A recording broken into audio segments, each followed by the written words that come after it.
తెలియజేస్తా ఉన్నాం. మీకు ప్రకాష్ రాజ్ గారు 2019 నుంచి 24 వరకు ఏ ప్యాలెస్ మీ గొంతుకి తాళం వేసింది? అప్పుడు ఎందుకు జస్ట్ టాస్కింగ్ అని మాట్లాడలేకపోయారు? అయినా అవసరం లేనప్పుడు ఏదో రకమైన ఘర్షణ సృష్టించడానికి జస్ట్ టాస్కింగ్ వస్తుంది తప్పితే బయటికి, లేకపోతే ఏ రోజు మాట్లాడినటువంటి పరిస్థితిని మనం చూస్తూ ఉన్నాం.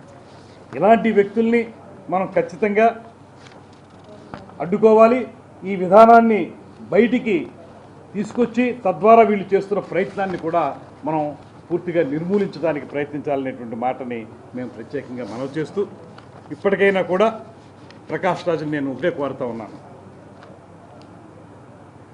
అవసరమైనప్పుడు ఎప్పుడూ కూడా మీ గొంతు జస్ట్ టాస్కింగ్ అని అడగలేదు. ఘర్షణలు రేకెత్తించడానికే మీ గొంతు పైకి లేస్తుంది. ఇలాంటి ఘర్షణలు రేకెత్తించేటువంటి ధోరణి కొనసాగిస్తే ఖచ్చితంగా చట్టపరంగా మీ మీద కూడా చర్యలు తీసుకునేటువంటి అవకాశం సంపూర్ణంగా ఉందనేటువంటి మాటను కూడా తెలియజేస్తూ, పోలీసు యంత్రాంగాన్ని కూడా నేను ప్రత్యేకంగా కోరుతా ఉన్నాను, మీరు చట్ట ప్రకారం చేయాల్సిన పనులు చేయండి. ఈ రకంగా వాళ్ళు ఏదైతే ఘర్షణ వాతావరణాన్ని సృష్టించడానికి ప్రయత్నిస్తున్నారో దాన్ని పూర్తి స్థాయిలో నిలువరించడానికి ప్రయత్నం చేయాల్సిందిగా కోరుతా ఉన్నాను. దాంతోపాటు అసలు విషయం బయటికి లాగాలి.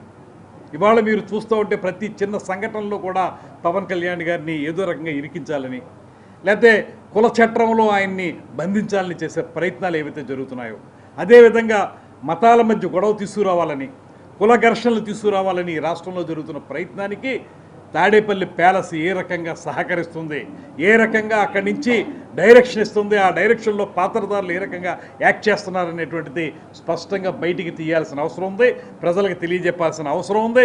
పోలీసులను కూడా మేము ప్రత్యేకంగా కోరుతున్నాం, దీని మీద చట్టపరంగా మీరు ముందుకు వెళ్ళండి, తద్వారా నిజాల్ని ప్రజలకు తెలియజేయండి, శాంతియుత సమాజం కోసం అందరం కలిసి ప్రయాణం చేద్దామనేటువంటి మాటని తెలియజేస్తాం.